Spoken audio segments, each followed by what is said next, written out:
नमस्कार विद्यार्थियों, गजेंद्र ज्ञान धारा में आप सभी का स्वागत है। आज हम आदिकाल के प्रमुख कवि व उनकी रचनाओं को समझेंगे बड़े ही सरल ट्रिक के माध्यम से।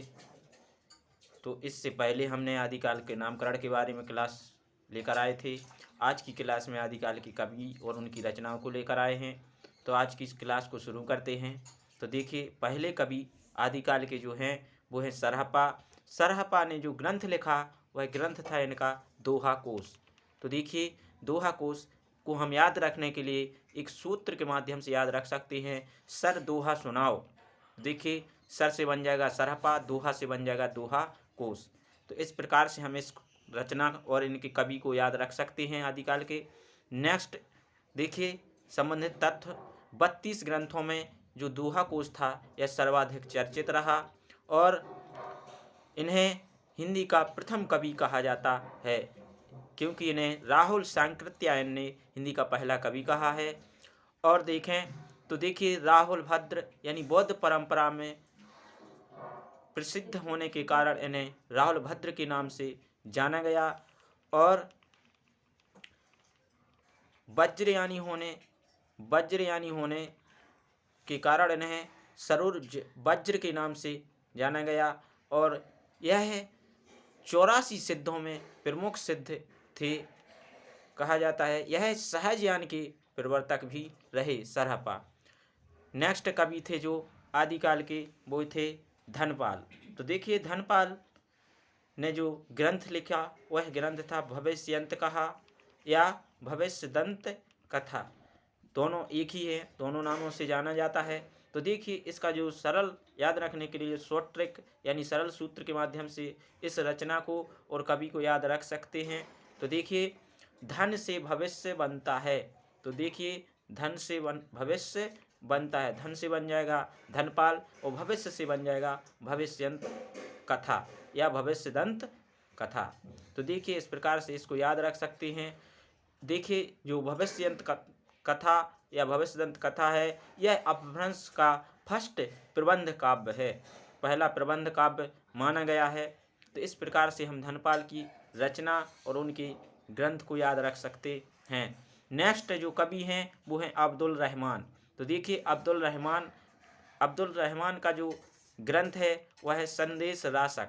तो देखिए, संदेश रासक अब्दुल रहमान का प्रसिद्ध ग्रंथ है। तो देखिए, इसको हम शॉर्ट ट्रिक के माध्यम से याद रख सकते हैं, जो है अब्बू का संदेश आया। तो देखिए, अब्बू का संदेश आया।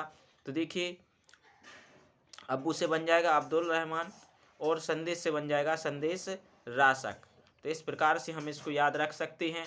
नेक्स्ट जो कवि हैं हमारे, हम उनको समझ लेते हैं। तो देखिए, नेक्स्ट कवि हैं हमारे स्वयंभू।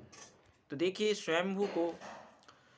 स्वयंभू ने जो ग्रंथ लिखा वह ग्रंथ था पउमचर्यु।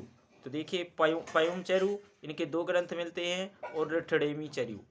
तो देखिए, इसके लिए हम इनकी रचनाओं को बड़ी ही शॉर्ट ट्रिक और सरल माध्यम से याद रख सकते हैं, ताकि हम कभी एग्जाम में भूलें ना। तो देखिए, इनके लिए हम जो शॉर्ट ट्रिक लेकर आए हैं वो हैं स्वयं परिवनी। तो देखिए, स्वयं परिवनी।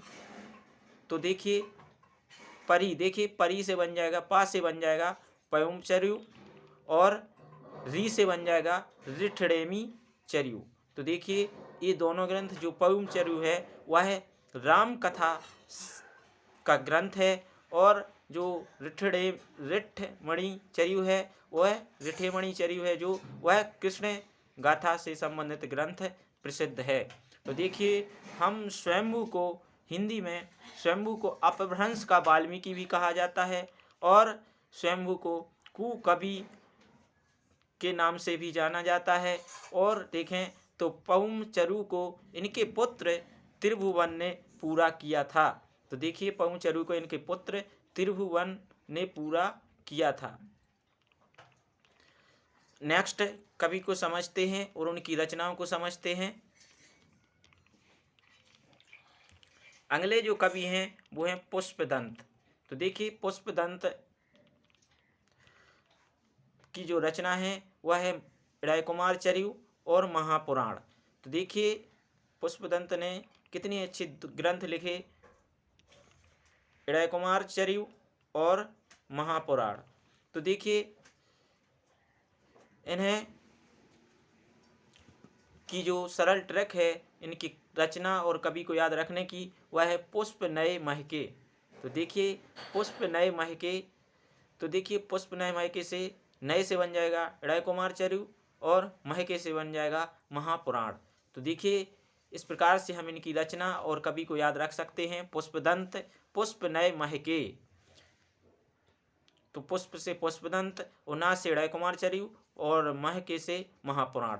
उन्हें अपभ्रंश का व्यास भी कहा जाता है।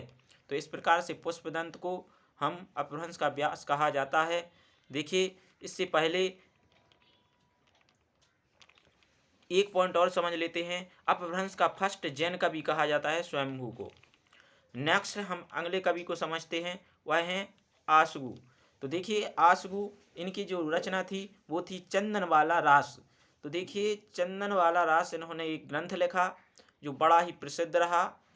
तो इस ग्रंथ को हम एक सरल ट्रिक के माध्यम से याद रख सकते हैं, वह है चंदन आस लगाए। तो देखिए चंदन आस लगाए, तो इसको हम चंदन से बन जाएगा चंदन वाला रास और आस से बन जाएगा आशगु कवि। तो यह हम बहुत समय तक याद रख सकते हैं एग्जाम में। चंदन आस लगाए, लगाए साइलेंट रहेगा। यह एक देखिए जो चंदन वाला रास है, यह एक लघु खंड काव्य है और 35 छंद का काव्य है। नेक्स्ट कवि जो हमारे आदिकाल के हैं वो हैं हमारे जोइंदु। तो देखिए जोइंदु ने जो ग्रंथ लिखे हम उनको समझते हैं। इनका एक पहल प्रसिद्ध ग्रंथ रहा परमात्म प्रकाश और दूसरा ग्रंथ रहा युगसार। तो जोइंदु ने परमात्म प्रकाश और युगसार। तो देखिए इनके ग्रंथ और कवि को याद रखने के लिए आदिकाल के जोइंदु ने जो परमात्मा योग करे, इस सूत्र के माध्यम से हम याद रख सकते हैं। जो से बन जाएगा जोइंदु, परमात्मा योग करे, परमात्मा से बन जाएगा परमात्मा प्रकाश और युग से बन जाएगा युगसार। तो इस प्रकार से जो परमात्मा योग करे, जो से जोइंदु, परमात्मा से परमात्मा प्रकाश और युग से युगसार, इनके दो ग्रंथ हैं जो प्रसिद्ध रहे। नेक्स्ट कवि थे जो हमारे आदिकाल के, वह थे हमारे राम सिंह। तो देखिए राम सिंह ने जो ग्रंथ लिखा वह ग्रंथ बड़ा ही प्रसिद्ध रहा, वह था पाहुड़ दोहा। देखिए पाहुड़ दोहा राम सिंह का प्रसिद्ध ग्रंथ रहा और राम सिंह के इस ग्रंथ को हम याद रखने के लिए एक शॉर्ट ट्रिक के माध्यम से याद रख सकते हैं, राम के पाहुने आए। तो देखिए राम से बन जाएगा राम सिंह और पाहुने से बन जाएगा पाहुड़ दोहा। तो इस प्रकार से राम सिंह का जो ग्रंथ था वह था पाहुड़ दोहा, राम के पाहुने आए। इस प्रकार से हम याद रख सकते हैं यदि याद नहीं रहता है बहुत दिनों तक। तो नेक्स्ट कवि हैं हमारे, उनको समझते हैं, वह हमारे मेरुतुंग। तो देखिए मेरुतुंग जो कवि हैं वह हैं प्रबंध चिंतामणि ग्रंथ इनके द्वारा लिखा गया है, प्रबंध चिंतामणि। तो देखिए मेरुतुंग ने जो ग्रंथ लिखा वह था प्रबंध चिंतामणि। तो प्रबंध चिंतामणि को हम बहुत सरल ट्रिक से याद रख सकते हैं, मेरे प्रबंध की चिंता करो। तो मेरे प्रबंध की चिंता करो, तो मेरुतुंग का ग्रंथ है, मेरे से बन जाएगा मेरुतुंग और प्रबंध से बन जाएगा प्रबंध चिंतामणि, मेरे प्रबंध की चिंता करो। इस प्रकार से हम बहुत समय तक इसको याद रख सकते हैं। नेक्स्ट जो हमारे कवि हैं आदिकाल के वो हैं अमीर खुसरो। देखिए ये भी कई बार पूछे जाते हैं क्योंकि ये बहुत ही प्रसिद्ध कवि रहे आदिकाल के। तो अमीर खुसरो की रचनाओं को हम आसानी से याद रख सकते हैं। इसके लिए हम शॉर्ट ट्रिक लेकर आए हैं, सरल विधि से समझा रहे हैं ताकि बहुत समय तक विद्यार्थियों को याद रह सकें। तो यदि आपको हमारी क्लास पसंद आ रही है तो निश्चित हमारे वीडियो को लाइक करें और चैनल को ज़रूर सब्सक्राइब करें और अधिक से अधिक शेयर करें ताकि विद्यार्थियों को निःशुल्क ज्ञान मिल सके। तो देखिए अमीर खुसरो इनके जो ग्रंथ थे वह थे खालिक बारी, खजाइन उल फुतूह और नूह सिपर तारीख ए अलाई। तो देखिए अमीर खुसरो को तोता ए हिंद कहा जाता है। तोता ए हिंद इन्हें कहा जाता है, ये प्रसिद्ध उपाधि रही। तूतीय हिंद, तोता या हिंद का तोता, इस प्रकार से इन्हें जाना जाता है। तो अमीर खुसरो इनकी जो ग्रंथ थी खालिक बारी, खजाइन उल फतूह और नूह सिपर, तो इस प्रकार से नूह सिपर इस प्रकार से, और तारीख अलाई इनके प्रसिद्ध ग्रंथ रहे। और इनके लिए हम याद रखने के लिए बहुत ही सरल ट्रिक लेकर आए हैं। तो देखिए वो ट्रिक है नूता बांटे। नूता बांटे यानी नूता से बन जाएगा, नू से बन जाएगा नूह सिपर, और ता से बन जाएगा तारीख अलाई। ता से बन जाएगा तारीख ए अलाई। इस प्रकार से हम दोनों रचनाओं को याद रख सकते हैं जो मुख्य हैं। तो इस प्रकार से खालिक बारी, खजाइन उल फतूह, नूह सिपर, तारीख अलाई इनके प्रसिद्ध ग्रंथ रहे अमीर खुसरो के। खालिक बारी जो ग्रंथ था इनका, वह फारसी, अरबी, हिंदी का कोश कहा जाता है। खड़ी बोली हिंदी के फर्स्ट कवि कहे गए हैं अमीर खुसरो। यह मोस्ट क्वेश्चन है। खड़ी बोली हिंदी के फर्स्ट कवि अमीर खुसरो को कहा जाता है। इन ग्रंथों के अलावा इन्होंने पहेलियाँ, मुकरियाँ आदि ग्रंथों को भी लिखा है, और गज़ल, दो सुखने आदि इनके प्रसिद्ध ग्रंथ रहे। नेक्स्ट कवि हैं हमारे जो हैं रोड़ा। तो देखिए रोड़ा कवि ने जो ग्रंथ लिखा वह था राउलवेल। तो देखिए राउलवेल रोड़ा कवि के प्रसिद्ध ग्रंथ रहा। यह एक चंपू काव्य था। देखें इनकी जो हम ग्रंथ और कवि को याद रखने के लिए जो शॉर्ट ट्रिक लेकर आए हैं वो है राह में रोड़ा। तो देखिए राह में रोड़ा, इसको हम बड़े ही आसान तरीके से याद रख सकते हैं। राह से बन जाएगा राउलवेल, और रोड़ा से बन जाएगा रोड़ा कवि। तो इस प्रकार से राह में रोड़ा अर्थात राउलवेल की यह ग्रंथ हैं, और रोड़ा कवि इसके रचयिता हैं। हिंदी में इस ग्रंथ जो हमारे कवि रोड़ा कवि का ग्रंथ था, हिंदी में नक्श परंपरा का फर्स्ट काव्य से कहा जाता है राउलवेल को, और यह एक शिलांकित कृति है मित्रों। यह एक शिलांकित कृति कही जाती है। नेक्स्ट, हिंदी गद्य और पद्य मिश्रित होने के कारण इसे एक चंपू काव्य भी कहा गया है। यह एक चंपू काव्य की प्राचीनतम रचना है। इसकी जो नायिका है वो है रावल है, और इसमें हिंदी भाषा की 7 बोलियों के शब्द मिलते हैं। जो राउलवेल है इसमें हिंदी भाषा की 7 बोलियों के शब्द भी मिलते हैं। इस प्रकार से इस रचना को और इसके मुख्य तथ्यों को हम याद रख सकते हैं। नेक्स्ट ग्रंथ आदिकाल का दामोदर। देखिए दामोदर शर्मा द्वारा लिखित ग्रंथ बहुत ही प्रसिद्ध रहा। दामोदर शर्मा ने जो ग्रंथ लिखा वह था उक्ति व्यक्ति प्रकरण। तो देखिए दामोदर शर्मा का जो प्रसिद्ध ग्रंथ रहा उक्ति व्यक्ति प्रकरण, इसको हम शॉर्ट ट्रिक के माध्यम से, सरल विधि के माध्यम से याद रख सकते हैं। उक्ति व्यक्ति ने दामों में खरीदी। तो देखिए उक्ति व्यक्ति ने दामों में खरीदी। किस में खरीदी? दामों में खरीदी। उक्ति व्यक्ति ने दामों में खरीदी। इस प्रकार से हम इसको याद रख सकते हैं। उक्ति से बन जाएगा उक्ति व्यक्ति प्रकरण, और दामों से बन जाएगा दामोदर शर्मा। बड़े ही आसानी से आप याद रख सकते हैं। इन्हें आदिकाल का प्रसिद्ध व्याकरण ग्रंथ जो उक्ति व्यक्ति प्रकरण है, इसे आदिकाल का प्रसिद्ध व्याकरण ग्रंथ कहा जाता है। प्रसिद्ध व्याकरण ग्रंथ है जिसे दामोदर शर्मा द्वारा लिखा गया है। नेक्स्ट जो कवि हैं वो हैं हमारे ज्योतिरीश्वर ठाकुर। देखिए ज्योतिरीश्वर ठाकुर जिनके द्वारा बहुत प्रसिद्ध ग्रंथ लिखा गया जिसे वर्ण रत्नाकर के नाम से जाना जाता है। तो ज्योतिरीश्वर ठाकुर ने एक ग्रंथ लिखा जिसका नाम था वर्ण रत्नाकर। इसको हम शॉर्ट ट्रिक के माध्यम से भी याद रख सकते हैं। वह है वर्णों की ज्योति। देखिए वर्णों की ज्योति, वर्णों से बन जाएगा वर्ण रत्नाकर और ज्योति से बन जाएगा ज्योतिरीश्वर ठाकुर। इस प्रकार से हम वर्णों की ज्योति को याद रख सकते हैं।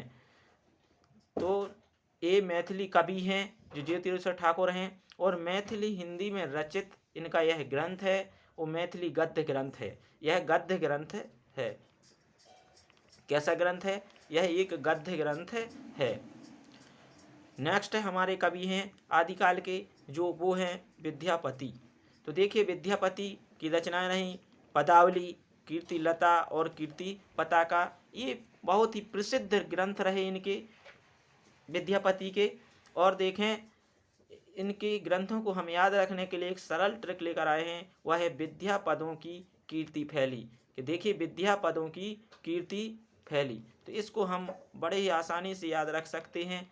विद्या पदों की कीर्ति फैली, पदों से बन जाएगा पदावली और कीर्ति से बन जाएगा कीर्तिलता और कीर्ति पताका। दोनों को हम रख सकते हैं। जो पदावली है मित्रों, यह मैथिली भाषा में लिखित ग्रंथ रहा, और कीर्तिलता और कीर्ति पताका जो था यह अबहट्ट में लिखा गया, अबहट्ट शैली भाषा में। इस प्रकार से विद्या पदों की कीर्ति फैली, हम इसको आसानी से याद रख सकते हैं। नेक्स्ट हमारे कवि हैं, इन्हें भी इनके बारे में कुछ और तथ्य समझ लेते हैं। तो देखिए इन्हें मैथिली कोकिल और कवि शेखर इन उपाधियों, अभिनय जयदेव, अपरूप का कवि आदि उपाधियों के नाम दी गई हैं हमारे जो कवि हैं इनके लिए। तो देखिए विद्यापति को इन्हें मैथिली कोकिल, कवि शेखर और अभिनय जयदेव, अपरूप का कवि आदि नामों से जाना जाता है। यह इनकी प्रसिद्ध उपाधि नहीं। यह कृष्ण भक्ति काव्य की रचना करने वाले हिंदी के आरंभिक कवि माने गए हैं।